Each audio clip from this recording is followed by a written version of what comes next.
شعراء کے آغاز میں اللہ رب العزت نے نبی صلی اللہ علیہ وسلم کی رسالت، نبوت، ان کی سچائی کا تذکرہ کیا، قرآن مجید کی حقانیت کا ذکر کیا، اور اس کے بعد 7 انبیاء کرام اور ان کی قوموں کے واقعات نقل کیے۔ یعنی آغاز میں قرآن مجید کا تھوڑا سا ذکر، پھر 7 نبی، ان کی قوموں کا تذکرہ اور ان پر آنے والے اللہ کے عذابوں کا ذکر۔ اس میں کیا تھا؟ ایک تو نبی صلی اللہ علیہ وسلم کو تسلی کہ اے میرے محبوب، اگر یہ لوگ آپ کی تعلیم کو مانیں گے نہیں تو پھر آپ پریشان نہ ہوں، یہ ہر دور میں ہوتا رہا ہے، اللہ کے نبیوں کو کچھ لوگوں نے مانا اور کچھ نے انکار کیا، تو نبی صلی اللہ علیہ وسلم کو اس میں تسلی۔ اور دوسرا، اس دور کے مشرکوں کے لیے اس میں بڑی زبردست ایک دھمکی اور اللہ کی طرف سے وعید تھی کہ اگر تم نے میرے نبی کی بات کو نہ ماننا تو پھر پہلی قوموں کے واقعات کو مد نظر رکھو۔ کسی پر اللہ نے آسمان سے پتھروں کی بارش برسائی، کسی کو زمین میں دنسایا، کسی کو زوردار چیخ نے آ لیا، اور کسی کے اوپر آسمان پہ بادل آیا، انہوں نے کہا ابھی بارش برسے گی، رب نے ان کے اوپر آگ برسا دی۔ یہ 7 قوموں کے واقعے، جناب موسیٰ علیہ السلام، جناب نوح، جناب لوط، سیدنا شعیب، سیدنا صالح، حضرت ہود، یہ سارے انبیاء کرام کے قصص اللہ نے ترتیب سے اور ان کی قوموں کا تذکرہ کیا۔ آخر میں پھر جا کے قرآن مجید کی پھر حقانیت کی بات فرمائی کہ اِنَّهُ لَتَنزِيلُ رَبِّ الْعَالَمِينَ نَزَلَ بِهِ الرُّوحُ الْأَمِينُ عَلَى قَلْبِكَ لِتَكُونَ مِنَ الْمُنذِرِينَ بِلِسَانٍ عَرَبِيٍّ مُبِينٍ۔ اور اس سورہ شعراء کے آخر میں مشرکوں کے جتنے اعتراض تھے نا اللہ کے رسول کے حوالے سے، ان سب کے رب نے جواب دیے، اور اللہ رب العزت نے اپنے پیغمبر کو اس بات کا حکم دیا ہے کہ اے میرے محبوب اپنی قوم کو ڈرائیے، قریبی رشتہ داروں کو ڈرائیے۔ وَأَنذِرْ عَشِيرَتَكَ الْأَقْرَبِينَ، پھر اللہ کے رسول نے اپنے قریبیوں کو جمع کیا اور سب کے سامنے اللہ کی توحید کی دعوت کو پیش کیا۔ اسی موقع پر ابو لہب ظالم نے یہ کہا تھا نا کہ اے محمد تو نے ہمیں اس لیے جمع کیا ہے، تو اس موقع پہ اس نے پھر اللہ کے رسول کو بد دعا بھی دی اور اللہ کے رسول کی توہین اس نے کی، تو اللہ رب العزت نے پھر دفاع میں سورہ لہب بھی اتاری، تبت یدا ابی لہب وتب۔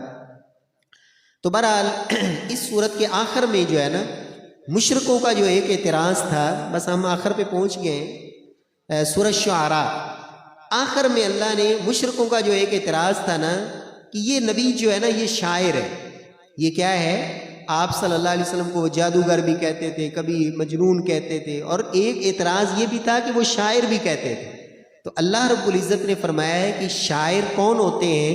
یتبعہم الغاوون، کبھی تم نہیں دیکھو گے کہ شاعر لوگوں کے پیچھے چلنے والے سمجھدار لوگ ہوں، نیک لوگ ہوں، سچے لوگ ہوں، با اخلاق لوگ ہوں، اچھے کردار کے مالک ہوں، ایسا نہیں ہوتا۔ کیوں؟ کیونکہ شاعروں کا کام کیا ہوتا ہے؟ انہوں نے عشقیہ داستانیں کہنی ہوتی ہیں، اور انہوں نے جو ہے نا وہ کسی ذلیل کو عزت والا بنا دینا ہے اور عزت والے کو ذلیل کرنے کی کوشش کرنی ہے، یہی ان کا کام ہوتا ہے اپنی شاعری کے اندر۔ تو یتبعہم الغاوون، ان کے پیروکار گمراہ قسم کے لوگ ہوتے ہیں اکثریت شاعروں کے۔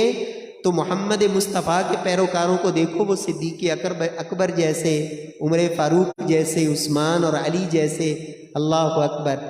تو پہلی یہ، دوسرا اللہ نے فرمایا کہ الم تر انہم فی کل وادی یہیمون، کہ یہ جو شاعر لوگ ہوتے ہیں نا ان کی کلام کے اندر حقیقت نہیں ہوتی، خیالی باتیں ہوتی، ایسے تصورات اور خیال، بس اپنے افسانی گفتگو، حقائق پہ مبنی نہیں ہوتی۔ لیکن محمد مصطفیٰ جو کلام پیش کرتے ہیں کیا وہ بھی ایسے ہی ہے؟ ایسے نہیں ہے۔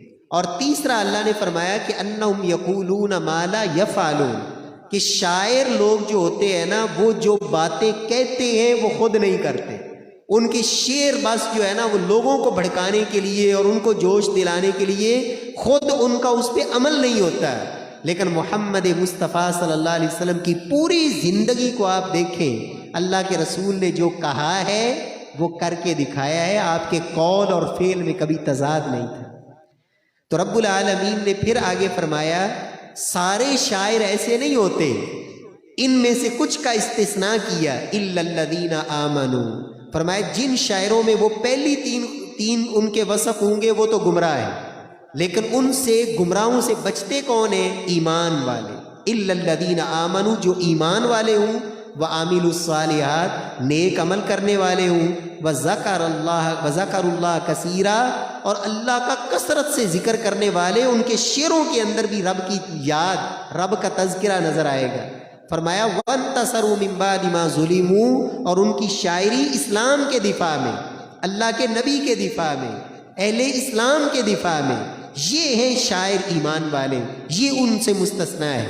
اور اسی لیے اللہ کے رسول صلی اللہ علیہ وسلم سیدنا حسان کو کہا کرتے تھے، حسان کہو ان مشرکوں کی مذمت میں شعر، کیونکہ ان کو یہ جو شعر ہے نا، یہ تیروں سے بھی زیادہ چبھتے ہیں، تیر جیسے لگتا ہے اور جسم چیر کے رکھ دیتا ہے نا، فرمایا یہ جو شعر ہیں یہ ان کے جسموں پر یہ تیروں سے بھی زیادہ جو ہے نا خطرناک ہے۔